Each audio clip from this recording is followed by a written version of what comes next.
Okay, so I think we just covered right hand tone. I think we kind of covered plucking too, because you're going to have, so here's what I have for plucking. I have, free and rest, and then everything you just covered. I have like limb supported strokes, so like, opening the jar. Either like, I want them to be aware that the wrist and the elbow can play a role. Like you can do like when you sometimes, and when I watch your videos, there's like a little bit of the like arm movement to kind of help with rest stroke. So I want them to be aware, in other words, that you can use rotation and the elbow and the wrist to do these limb supported How you introduce that, that's going to be problematic. Yeah, isn't that because TMI you, to yes. start? I'd say that's TMI. I will start to try to keep hands stable. That's the main goal. Is the information correct? We'll worry about the teaching of it later. Is the information The information is depending on what you do, because all of that is place specific. Like if I'm doing, then I will do some of that. But some people will find that same effect. Yeah. And when you see Marchandila playing, Yeah. They With the do these rolls. things. Yeah. So the thing is, there are small variations in each one of those things. So it's like when the way you show me actually was incorrect in many ways. So that being fast about it, but Yeah, I know, but like. So correct me then. Yeah, show me the right way. Well, first of all, do one, and then I'll tell you what's incorrect or correct. So opening the jar. So when you did that, you tense and you lock your wrist here, and that's a problematic It's coming thing. in this way? It's coming in this way. Yeah. So I will do this. Just slide. That's it. If you go more, then it's counterintuitive, because then you are stretching way too much here. Here, just here. See here? Versus you're doing way too much. The whole opening the jar is just here. I was over. You were overdoing. That's what I'm saying. And also nail length. The nail also length, influence. yes. So here,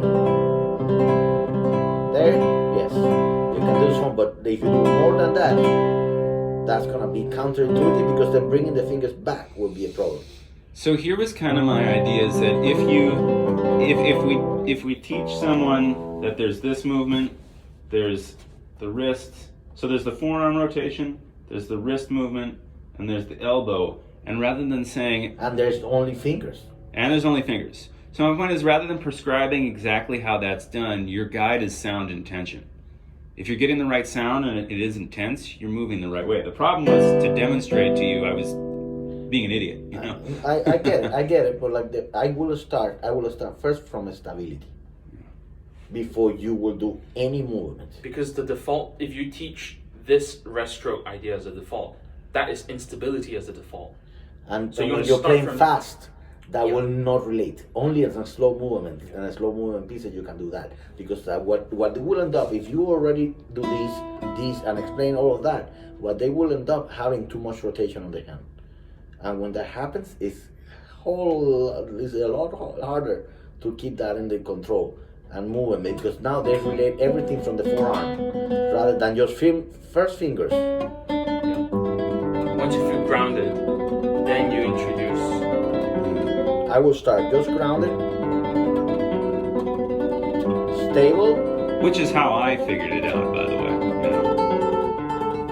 The funny thing is, some of the stuff I've learned on my own, well, I mean, obviously you set me up, but like, once it clicked, I ended up thinking exactly like, But you see, but it's stable, Zero movement. What the natural way of the hand to move is just inwards, like that. And this has to be primary, because what's happening is, because if you only go for the ear, and depending on how they file their nails and all of that we're not talking about now, they're gonna start looking for this default, because you have more nail contact. Yeah. And you get rounded tone, but then you're creating way too much movement, and that is gonna come and bite you in the butt. okay. Like a big time. Rather, like finger needs to have a good tone, just coming in like that, without doing any extra thing. If this is not done, you should not find good tone by doing this or that or any of the other default. Yeah. This is the natural movement of the hand. Movement in. If you don't get a good tone there, then it's your nail issue. Do not start doing this, because like I can't tell you the amount of people that have come through that door with hands that are doing like, what? How did that even happen? Yeah. You know, it's just because they are letting only the ear dictaming sound, which it should. But like if you're not thinking what's wrong with it, Movement that and feeling, point and which feeling, is yeah. then you're gonna be defaulting into just You need to see that that's not grounded. That this is a micro example of you compromising for the guitar as opposed to the guitar accommodating to you, which is something you mentioned before, bringing it to you. This is a micro example of that That's a same good point. principle. That's a very good point. So, yeah.